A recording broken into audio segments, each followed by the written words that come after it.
क्या बीजेपी ने नरेंद्र मोदी जी को बनाया या फिर नरेंद्र मोदी जी ने बीजेपी को बनाया, कौन जानता है। क्या डीएलएफ ने गुड़गांव को बनाया या फिर गुड़गांव ने डीएलएफ को बनाया, किसको पता। आज हम लोग इस वीडियो के अंदर डिकोड करने वाले हैं डीएलएफ की सक्सेस स्टोरी। अगर आप नॉर्थ इंडिया के अंदर स्पेशली अगर किसी भी बच्चे से पूछेंगे रियल एस्टेट के बारे में तो वो एक ही कंपनी का नाम लेगा और वो है डीएलएफ। डीएलएफ आज रियल एस्टेट के अंदर इतना बड़ा नाम कैसे बना, 2000 करोड़ की कंपनी डीएलएफ कैसे बनी। क्या ये इतना आसान था? बिल्कुल भी नहीं था। हर एक इंसान आज डीएलएफ के अंदर घर लेना चाहता है, जहां पर गुड़गांव के अंदर एक प्रोजेक्ट है कैमेलिया, जिसके अंदर 190 करोड़ का पेंट हाउस बिक गया साहब। 3 दिन के अंदर प्रिवाना प्रोजेक्ट आया सेक्टर 75 के अंदर, 3 दिन के अंदर बिक गया। फिर इनका वेस्ट आया, वो भी 3 दिन के अंदर बिक गया। अगर आज हम लोग बात करें तो डीएलएफ की जो नेट वर्थ है वो 2 लाख करोड़ रुपए की है। डीएलएफ इतनी बड़ी कंपनी कैसे बनी, आज इस वीडियो के अंदर हम लोग डिकोड करेंगे डीएलएफ। डीएलएफ कंपनी इतनी बड़ी कैसे बनी, आज डीएलएफ ने इतने बड़े मुकाम को हासिल कैसे किया। डीएलएफ की अगर आज हम लोग बात कर रहे हैं तो ना सिर्फ इंडिया में, आज फॉरेन के अंदर भी जाके अगर देखेंगे तो जितने भी एनआरआईज हैं वो इन्वेस्टमेंट करना चाहते हैं डीएलएफ में। डीएलएफ नाम ऐसे ही नहीं बना। डीएलएफ ने बहुत सारे उतार चढ़ाव देखे हैं, डीएलएफ ने बहुत सारी स्ट्रगल भी करी है। एक टाइम ऐसा भी था जहां पर डीएलएफ को कोई नहीं जानता था। आज इस वीडियो के अंदर हम उन सब चीज़ों को डिस्कशन करने वाले हैं कि डीएलएफ नाम कैसे इतना बड़ा हुआ। इसके पीछे बहुत ही इंटरेस्टिंग स्टोरी है। अगर आप इस वीडियो को देख रहे हैं तो कहीं मत जाएगा, ये वीडियो बहुत ही इंटरेस्टिंग होने वाली है और आज इस वीडियो से हमें बहुत कुछ सीखने को मिलेगा। अगर आप रियल एस्टेट के अंदर इन्वेस्टर हैं तो आपको ऐसे ट्रिक्स भी यहाँ पर सीखने को मिलेंगे कि इन्वेस्टमेंट कैसे करी जा सकती है। अगर आप रियल एस्टेट में इंटरेस्ट रखते हैं तो इस वीडियो को अंत तक जरूर देखिएगा, क्योंकि इसमें बहुत सारी मोटिवेशनल स्टोरी भी छुपी हुई है। हम लोग इस वीडियो के अंदर देखेंगे कि पॉलिटिकल कनेक्शंस जब होते हैं तो वो किसी भी कंपनी को डेवलप करने में कैसे हेल्प करते हैं, और पॉलिटिकल कनेक्शन होने के साथ साथ ही पॉलिटिकल कनेक्शंस किसी भी कंपनी को कैसे इफेक्ट करते हैं, वो इस वीडियो में भी हम लोग देखेंगे। गुड़गांव में आज कॉर्पोरेट हब इतना डेवलप कैसे हुआ, वो भी आज इस वीडियो के अंदर हम लोग देखेंगे। आज इस वीडियो के अंदर आपको बहुत कुछ सीखने को भी मिलेगा। आपको ये भी जानने को मिलेगा कि पॉलिटिकल कनेक्शंस किसी भी कंपनी को खड़ा करने में कैसे सपोर्ट करते हैं और पॉलिटिकल कनेक्शंस किसी भी कंपनी को बर्बाद करने में कैसे वर्क करते हैं। वीडियो को अंत तक जरूर देखिएगा और चैनल को सब्सक्राइब करना बिल्कुल भी ना भूलें अगर आप मेरे चैनल पर नए आए हैं, और बेल आइकन को जरूर दबाएं ताकि हर एक वीडियो का नोटिफिकेशन आपको सबसे पहले पहुंचे। तो आइए डिकोड करते हैं डीएलएफ की सक्सेस स्टोरी। ये कहानी स्टार्ट होती है यूपी के बुलंदशहर के एक छोटे से गांव से। जाट कम्युनिटी के अंदर एक बच्चा पैदा होता है जिसका नाम होता है कुशल पाल सिंह। पढ़ाई लिखाई में ये बहुत ज़्यादा अच्छे नहीं थे, एक एवरेज स्टूडेंट थे। इनकी जो बेसिक एजुकेशन थी वो यूपी के गांव से और शहर से ही हुई। इन्होंने इंटरमीडिएट भी इन्होंने यूपी से ही पास किया। इनके एक फ्रेंड हुआ करते थे, वो फॉरेन जाने वाले थे पढ़ाई करने के लिए। इनको बिना बताए उन्होंने भी इंग्लैंड के यूनिवर्सिटी के लिए इनका फॉर्म फिल कर दिया और वहाँ पर हो जाता है इनका सिलेक्शन। जब इनको पता चलता है कि इनको इंग्लैंड की यूनिवर्सिटी से एक ऑफर लेटर आया है वहाँ ज्वाइन करने के लिए, ये बात अपने पेरेंट्स से बताते हैं और पेरेंट्स भी इनको सपोर्ट करते हैं और इनको भेज देते हैं पढ़ने के लिए इंग्लैंड। ये जब इंग्लैंड जाते हैं तो वहाँ पर अपनी पढ़ाई लिखाई को स्टार्ट करते हैं और वहाँ पर ज्वाइन करते हैं स्पोर्ट्स में ये पोलो वगैरह स्टार्ट करते हैं। और इसी दौरान इनकी मुलाकात होती है वहाँ पर एक फॉरेन लड़की से जिसका नाम होता है जूली। जूली एक एवरेज स्टूडेंट का एक तरीके से कर देती है मेकओवर और ये एक बन जाते हैं एक इंग्लिश बाबू जेंटलमैन। अभी जो केपी सिंह थे, कुशल पाल सिंह, वो इंग्लैंड के अंदर अपनी पढ़ाई कर रहे थे, स्पोर्ट्स के अंदर बहुत अच्छे थे। अब क्योंकि ये स्पोर्ट्स के अंदर बहुत अच्छा परफॉर्म कर रहे थे तो इंग्लैंड के अंदर इनकी मुलाकात होती है ब्रिगेडियर महेंद्र सिंह से। महेंद्र सिंह ने देखा यार जाट का लंबा चौड़ा 6 फीट का जवान स्पोर्ट्स के अंदर इतना अच्छा कर रहा है, और वो कहता है भाई तुम यहाँ क्या कर रहे हो, इंडियन आर्मी में तुम्हारे जैसे जवानों की बहुत ज़्यादा ज़रूरत है। लेकिन इनका बिल्कुल भी मन नहीं था इंडिया में वापस आने का और ना ही ये ज्वाइन करना चाहते थे इंडियन आर्मी। लेकिन अगर ऐसा नहीं होता तो फिर भाई डीएलएफ कैसे बनता। डेस्टिनी कुछ और ही डिसाइड करके रखा हुआ था गॉड ने। दूसरी तरफ इनकी जो लव स्टोरी थी वो जूली के साथ आगे बढ़ रही थी। जूली के पेरेंट्स भी इनको लाइक करते थे। जूली के पेरेंट्स का बिजनेस था इंग्लैंड के अंदर और ये जूली से शादी करने के बाद में इंग्लैंड के अंदर ही होना चाहते थे सेटल। अब हुआ ये कि जो प्यार था अब वो शादी तक पहुंचने वाला था, बट कहते हैं ना कि गॉड मेड योर डेस्टिनी। जब गॉड ने आपकी डेस्टिनी कहीं और प्लान कर रखी होती है तो उसके आगे आपकी कुछ नहीं चलती है। अब स्टोरी ये आगे ऐसे चली रही थी, बट हुआ कुछ ऐसा, इन्होंने जूली को किया बाय और इन्होंने इंडियन आर्मी को किया ज्वाइन और इंडियन आर्मी के साथ में किया अपना करियर स्टार्ट। इंडियन आर्मी के अंदर ये बहुत अच्छा परफॉर्म कर रहे थे, बहुत अच्छी इनकी जॉब भी चल रही थी। वहीं पर अगर हम लोग देखें तो दूसरी तरफ कुछ सीनियर ऑफिसर्स थे जो इनको बहुत पसंद करते थे, उन्होंने इनके लिए रिश्ते देखना स्टार्ट कर दिया था। दूसरी तरफ आर्मी के अंदर कर्नल राघवेंद्र सिंह थे, उनकी 2 बेटियां थी और इधर केपी सिंह। एक सीनियर ऑफिसर्स ने इस रिश्ते को फाइंड आउट किया और दोनों को मिलाया और कर्नल राघवेंद्र सिंह केपी सिंह को बहुत पसंद करते थे। हुआ ये, अब इनकी शादी हो जाती है कर्नल राघवेंद्र सिंह की बेटी से। कर्नल राघवेंद्र सिंह की बेटी से शादी के बाद में इनकी आर्मी के अंदर बहुत अच्छी जॉब चल रही थी। कर्नल राघवेंद्र सिंह की 2 बेटियां थी, तो कर्नल राघवेंद्र सिंह कहते हैं कि हमारा एक फैमिली बिजनेस है, अब क्योंकि मेरे बेटा नहीं है तो उस फैमिली बिजनेस को भी आगे आपको ही लेकर के जाना है। अब इधर देखिएगा होता क्या है। केपी सिंह की शादी हो जाती है कर्नल राघवेंद्र सिंह की बड़ी लड़की से। अब उनका कोई बेटा नहीं था तो कर्नल राघवेंद्र सिंह इनको अपना बेटे के समान मानते हैं और वो कहते हैं कि हमारा एक फैमिली बिजनेस है, फ्यूचर में वो आपको ही आगे लेकर के जाना है, इन शॉर्ट वो आपको ही संभालना है। अब आप देखिएगा इनकी जो जॉब थी वो आर्मी के अंदर बहुत स्मूथली चल रही थी, इनकी मैरिड लाइफ थी वो भी बहुत अच्छी चल रही थी, बट डेस्टिनी कहीं और इनको ऑटोमेटिकली लेकर के जा रही थी। अब जो हमने बताया कर्नल राघवेंद्र सिंह का जो फैमिली बिजनेस था वो इन्होंने ज्वाइन किया 1961 के अंदर, 1961 के अंदर। अब जो फैमिली बिजनेस था, अब स्टोरी एक्चुअल में यहाँ से स्टार्ट होती है डीएलएफ की। इन्होंने कर्नल राघवेंद्र सिंह का जो बिजनेस था वो ज्वाइन किया 1961 के अंदर, करीब अपनी आर्मी ज्वाइन करने के 8 साल के बाद में। अब ये जो बिजनेस था ये इस्टेब्लिश हुआ था 1946 में। कर्नल राघवेंद्र सिंह ने इस बिजनेस को सिर्फ एक थॉट के साथ में स्टार्ट किया था, इस्टेब्लिश किया था, क्योंकि देश के अंदर आज़ादी के जो प्रोटेस्ट थे वो बहुत जोरों शोरों से चले थे और ये बात चारों तरफ फैल चुकी थी कि अब देश बहुत जल्दी आज़ाद होने वाला था। अब ये बात उनको पता थी कि जब देश आज़ाद होगा तो दिल्ली में बहुत सारे लोगों को रहने की जरूरत पड़ेगी, तो इन्होंने सोचा क्यों ना एक ऐसी कंपनी बनाई जाए जो लोगों को स्टैब्लिश करने में हेल्प करे, इन शॉर्ट लैंड की कंपनी। और उस कंपनी का नाम था Delhi land and finance, in short DLF। अब इस कंपनी को 1961 के अंदर केपी सिंह ज्वाइन करते हैं और इनका पहला प्रोजेक्ट था दिल्ली के अंदर कृष्णा नगर। इन्होंने टोटल दिल्ली के अंदर 22 कॉलोनियों को काटा, जिसमें कृष्णा नगर था, मॉडल टाउन था, राजौरी गार्डन था, GK1 था, GK2 था, ऐसी टोटल 22 कॉलोनियों को इन्होंने दिल्ली के अंदर काटा।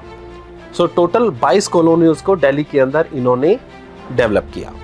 अब जब तक हमारे केपी साहब ने इस बिजनेस के अंदर एंटर किया तब तक बन चुका था दिल्ली के अंदर DDA, दिल्ली डेवलपमेंट अथॉरिटी। और अब DDA ने कहा कि भैया जितने भी प्राइवेट बिल्डर हैं अब वो दिल्ली के अंदर कोई भी डेवलपमेंट या प्लॉटिंग नहीं काटेंगे, ना ही किसी कॉलोनी को डेवलप करेंगे। अब दिल्ली के अंदर जितनी भी डेवलपमेंट होगी वो करेगा DDA। अब एक तरीके से ये जो बिजनेस था वो बिल्कुल ऑलमोस्ट बंद हो चुका था। दूसरी तरफ फिर इन्होंने दूसरे बिजनेस के अंदर भी एंटर किया जिसमें इंजीनियरिंग था, कुछ दूसरे बिजनेस भी थे, बट उसमें बहुत अच्छा नहीं कर पाए और इनको रियलाइज हुआ क्योंकि अल्टीमेटली हमारे भाग्य में लैंड को ही डेवलप करना लिखा है, तो चलो इसी बिजनेस को कंटिन्यू आगे बढ़ाते हैं। अब दिल्ली के आसपास में अगर हम लोग देखें तो बिल्कुल बॉर्डर लाइन पे कनेक्ट करता है गुड़गांव, लेकिन हम लोग बात कर रहे हैं 80s की। 80s में अगर आप गुड़गांव के स्ट्रक्चर को देखें, अगर आप गुड़गांव के उस टाइम पे गुड़गांव को देखें तो गुड़गांव बिल्कुल एक बंजर भूमि हुआ करता था, ना बहुत ज्यादा पानी था, ना ही बहुत ज्यादा यहाँ पर ऐसी अपॉर्चुनिटीज थी कि गुड़गांव को उस एंगल से देखा जा सकता है। बट एक विजनरी मैन, उसने गुड़गांव को स्टडी किया और फ्यूचर को उसमें देखना स्टार्ट कर दिया। अब बात थी वहां पर लैंड को एक्वायर करने की।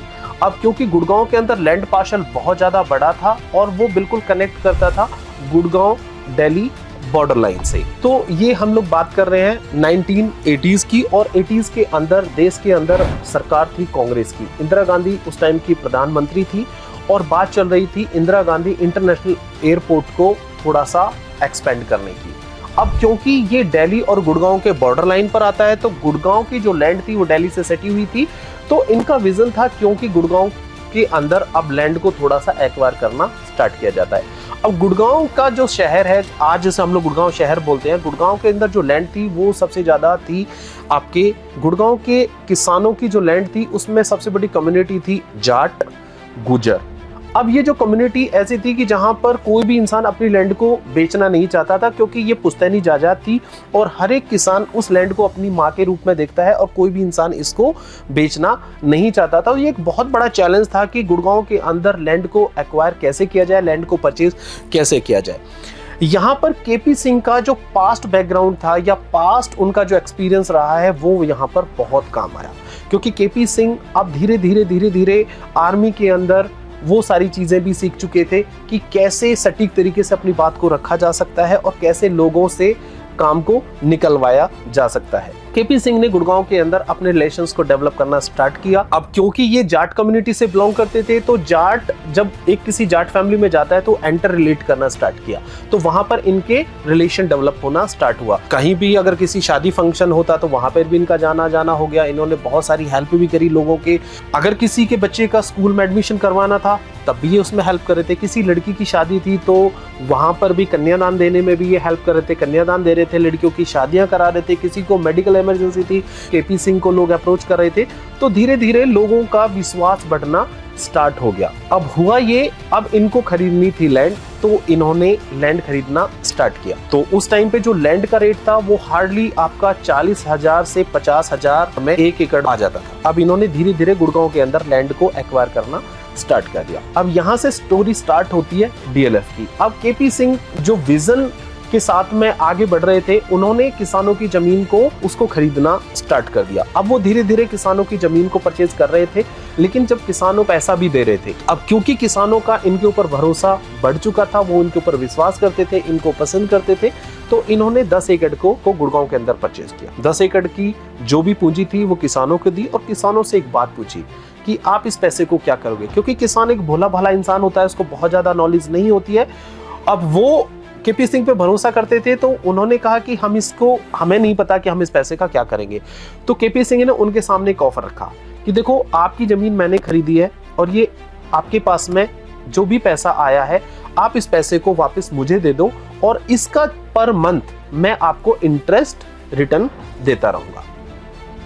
अब किसी इंसान ने जमीन बेची है और उसका पैसा हर महीने उसको रिटर्न के रूप में वापस मिल रहा है। अब जिन किसानों ने जमीन बेची थी उनके सामने ये ऑफर बहुत अच्छा था, और वो क्योंकि केपी सिंह पे भरोसा और विश्वास भी करते थे, तो उन्होंने अपना पैसा वापस कर दिया और उनको केपी सिंह ने कमिटमेंट किया हर महीने उनको उस पैसे का ब्याज देने के लिए।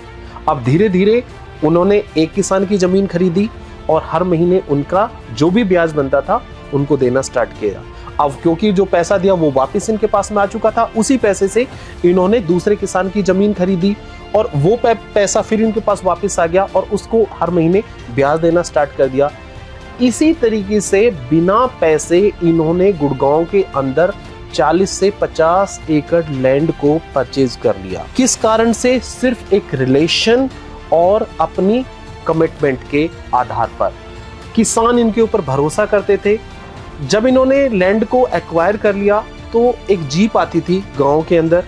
अब गुड़गांव की अगर आप लैंड देखें तो गुड़गांव के की जो लैंड है, जो गांव है, वो बिल्कुल आसपास में ही है। तो जीप आती थी गांव के अंदर और हर महीने जिस इंसान की जितनी किस्त बनती थी ब्याज के रूप में, वो हर महीने पैसे उनको दे करके चली जाती थी। अब लोगों को जो विश्वास था वो और भी बढ़ना स्टार्ट हो गया था कि यार ये तो बहुत अच्छा है, जो पैसा हमें मिला था वो हमारा सिक्योर है और उस पैसे का हमें ब्याज हर महीने मिल रहा है।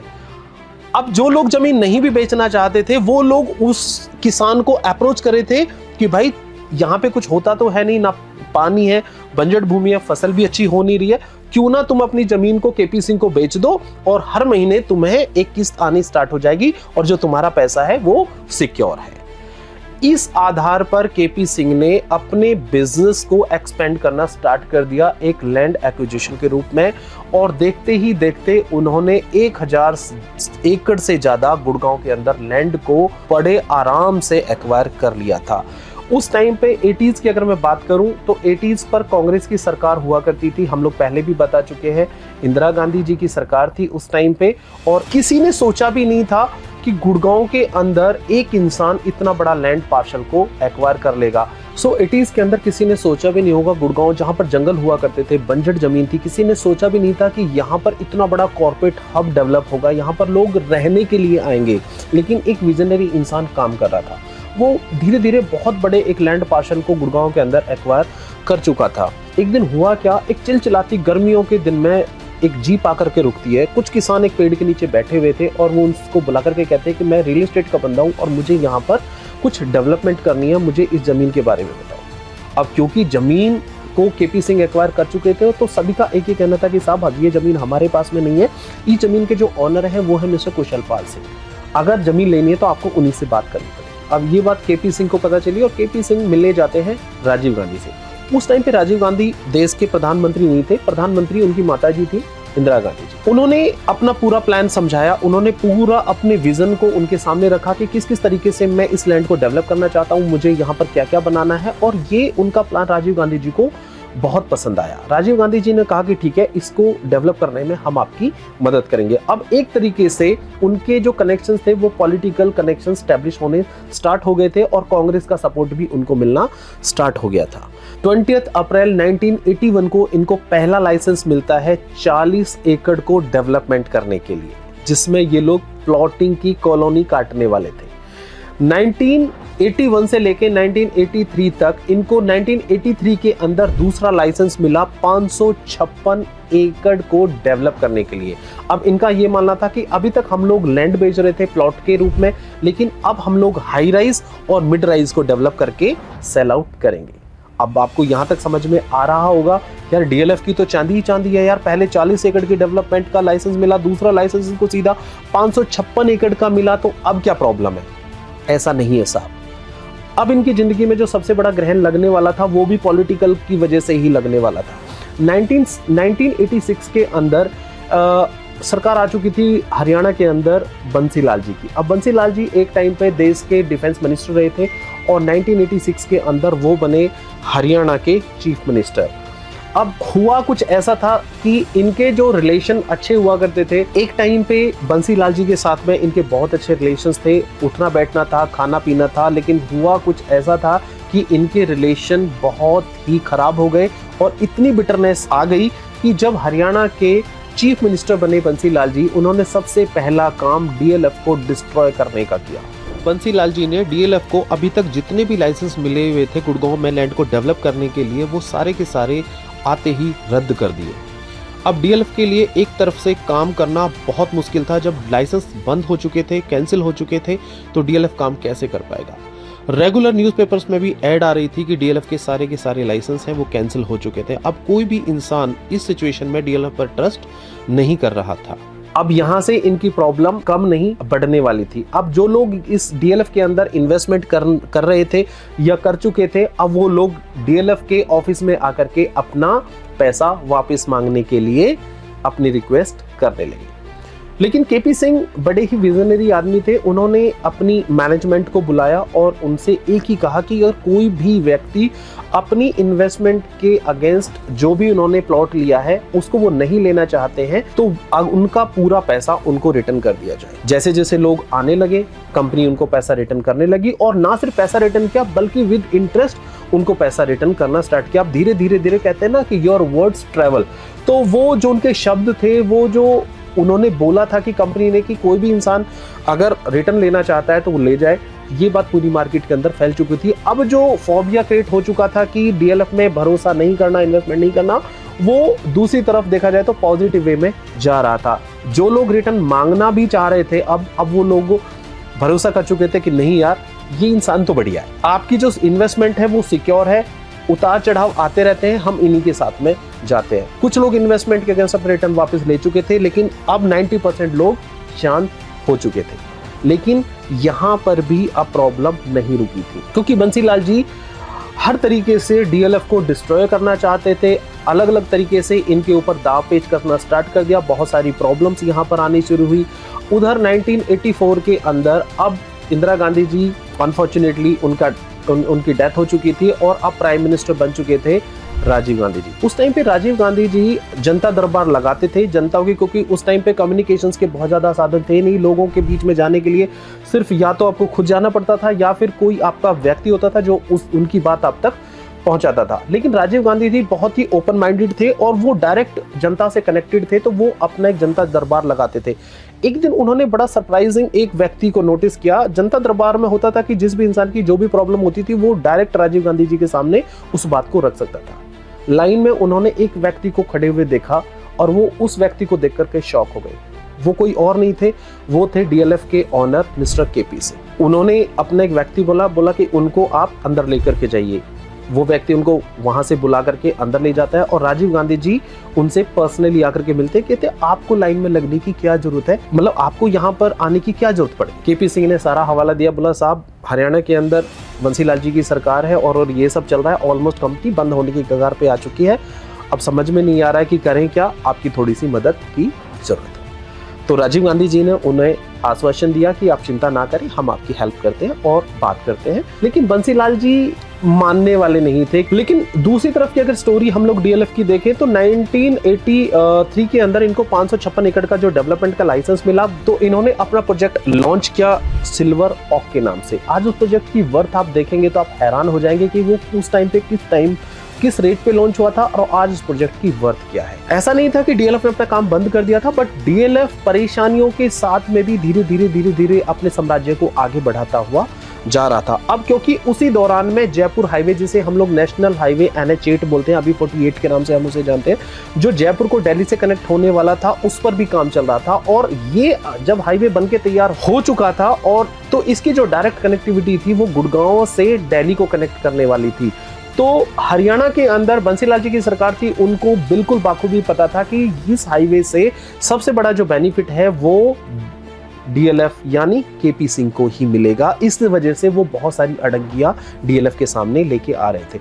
ये जो बात है मैं अपनी तरफ से नहीं कह रहा हूं, आप इसे रेफर कर सकते हैं। केपी सिंह की बायोग्राफी के अंदर उन्होंने एक एक चीज का हवाला दिया है और अपनी बायोग्राफी के अंदर उन्होंने इस बात का भी हवाला दिया है कि मुझे किस तरीके से, किस माहौल के अंदर, किस माइंडसेट के साथ में बड़ी, उस बुक के अंदर इन सब बातों का हवाला दिया हुआ है। आप उनकी बायोग्राफी को रेफर कर सकते हैं। एक दिन पे इनको कॉल आता है राजीव गांधी जी के ऑफिस से और कहा कि आप ना थोड़ा सा इधर उधर हो जाएगा क्योंकि आप अरेस्ट होने वाले हैं। ये बात सुनकर के इनको थोड़ी हैरानी होती है, लेकिन ये बात कोई इनके लिए नहीं थी। ये समझ रहे थे कि जो सारा खेल है ये हरियाणा गवर्नमेंट कर रही है। उस टाइम पे सरकार वही बंसीलाल जी की थी। अब जब बंसीलाल जी 87 में हटे तो इन्होंने दोबारा से काम करना स्टार्ट किया, लेकिन उस टाइम पे जो डीएलएफ की रेपुटेशन थी वो बिल्कुल ही खराब हो चुकी थी। कोई भी बैंक इनको लोन देने के लिए तैयार नहीं था, कोई भी बड़ा बिजनेसमैन इनके साथ में काम करने के लिए तैयार नहीं था। लेकिन ये इंसान रुका नहीं, इन्होंने दोबारा से लैंड को एक्वायर करना स्टार्ट कर दिया। अब क्योंकि बैंक लोन दे नहीं रहे थे, इन्होंने मार्केट से डबल रेट के ऊपर पैसा उठाया और मार्केट से पैसा उठा करके उससे लैंड खरीद रहे थे। अब आप ये कहोगे कि भैया ये कहाँ की समझदारी है कि आप मार्केट से पैसा उठा करके लैंड परचेज कर रहे हो, लेकिन इनका विजन कुछ और ही था। इन्होंने मार्केट से पैसा उठाया डबल इंटरेस्ट के ऊपर और उससे इन्होंने लैंड को, अब ये लोग लैंड को एक्वायर कर रहे थे और बिना लाइसेंस के उसको, एक तरीके से कहें तो कच्ची कॉलोनी कह सकते हो आप, उसको बेचना शुरू करते हैं। उस वक्त पे आप ये कह सकते हो कि मार्केट से पैसा उठा करके ये जो लैंड परचेज कर रहे थे उस टाइम पे पर एकड़ की कॉस्ट हुआ करती थी 40,000 रुपए पर एकड़ और प्लॉट के रूप में बिकती थी कितनी, हार्डली 400 से 500 रुपए पर स्क्वायर यार्ड के रेट पे ये लोग बेच रहे थे। अब 1989 के अंदर दोबारा से इलेक्शन होते हैं और अब सरकार आती है देवीलाल जी की, ताऊ देवीलाल जी की। जो लाइसेंस डीएलएफ के रद्द हो चुके थे, अब ताऊ देवीलाल जी की सरकार आने के बाद में वो सारे रिस्टोर हो गए। अब देखिए यहाँ से डीएलएफ की कहानी में ट्विस्ट फिर आता है, एक स्टोरी दोबारा से मोड़ लेती है।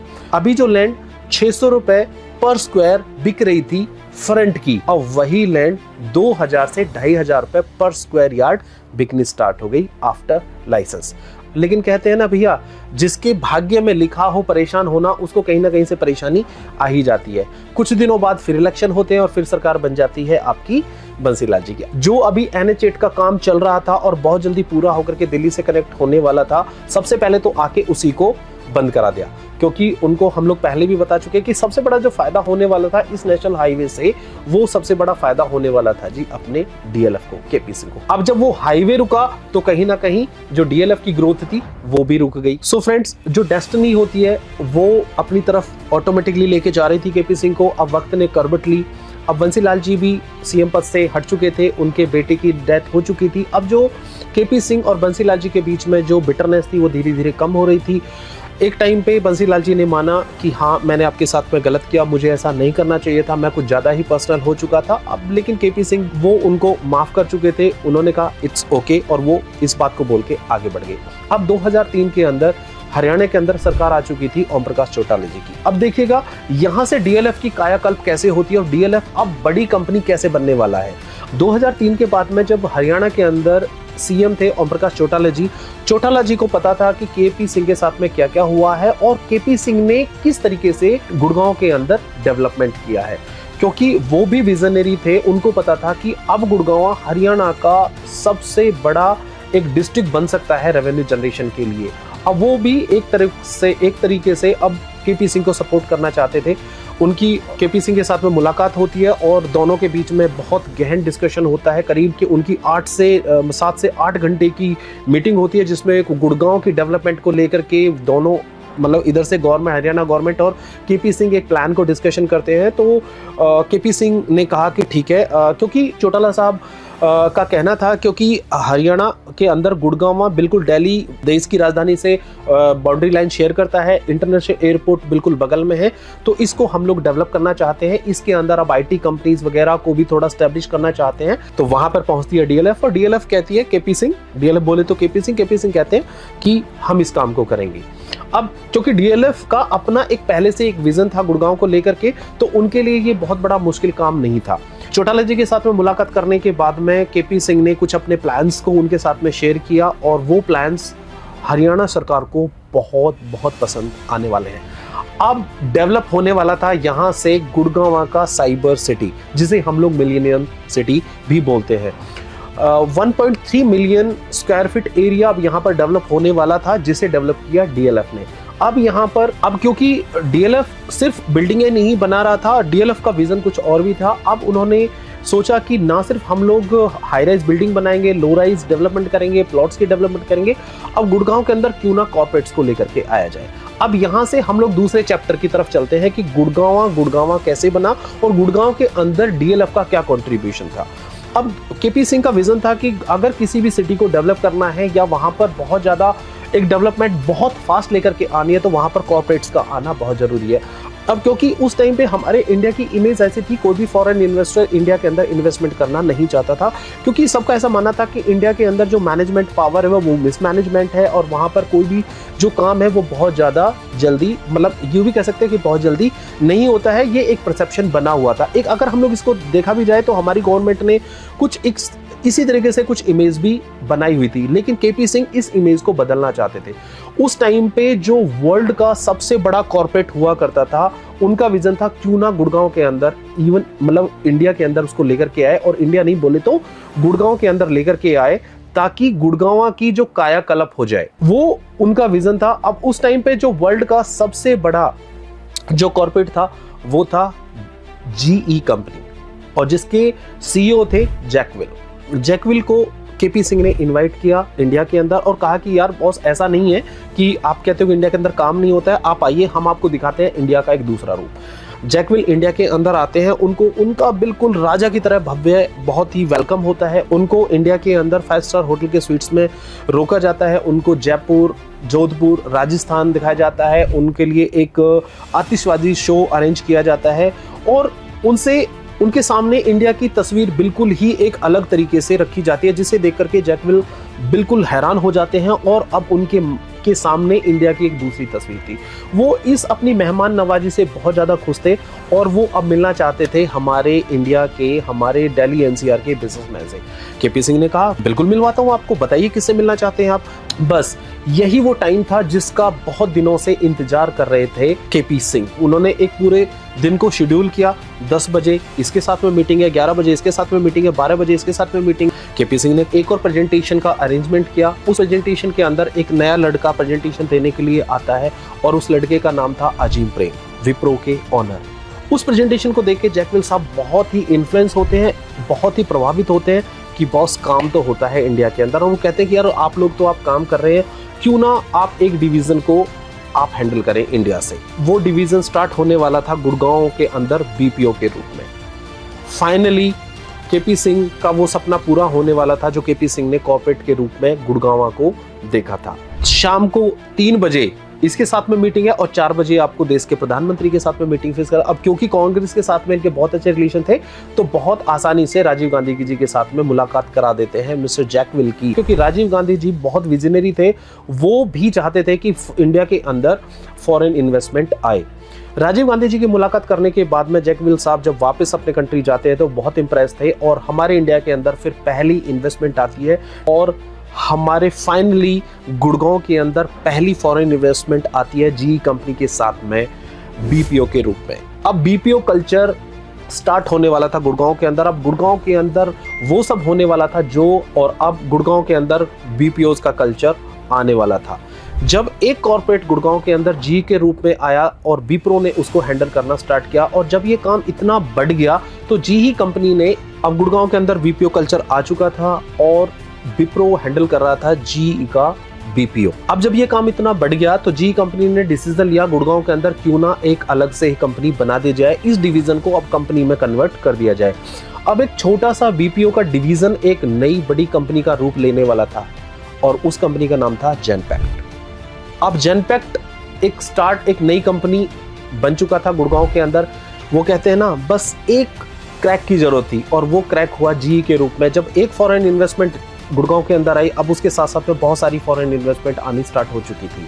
अब धीरे धीरे करके फॉर्च्यून 500 कंपनीज के 250 प्लस ऑफिसेज गुड़गांव के अंदर स्टैब्लिश हो चुके थे। ET 500 के 300 प्लस ऑफिसेज गुड़गांव के अंदर स्टैब्लिश हो चुके थे। अब धीरे धीरे गुड़गांव एक IT हब बन चुका था। अब गुड़गांव का जो रूप था वो बिल्कुल बदल चुका था। गुड़गांव के अंदर DLF कंपनी ने बहुत बड़ा कॉन्ट्रीब्यूशन किया DLF सिटी, साइबर सिटी को डेवलप करने में। अब गवर्नमेंट यहाँ पर कुछ और डेवलपमेंट भी लेकर के आना चाहती है, तो गवर्नमेंट का मानना था कि जब फॉरेन इन्वेस्टमेंट आ रही है तो फॉरेन डेलीगेट्स को रुकने के लिए यहाँ पर 5 स्टार होटल्स भी चाहिए, यहाँ का इंफ्रास्ट्रक्चर भी बहुत अच्छा होना चाहिए और कनेक्टिविटी भी स्मूथ होना चाहिए।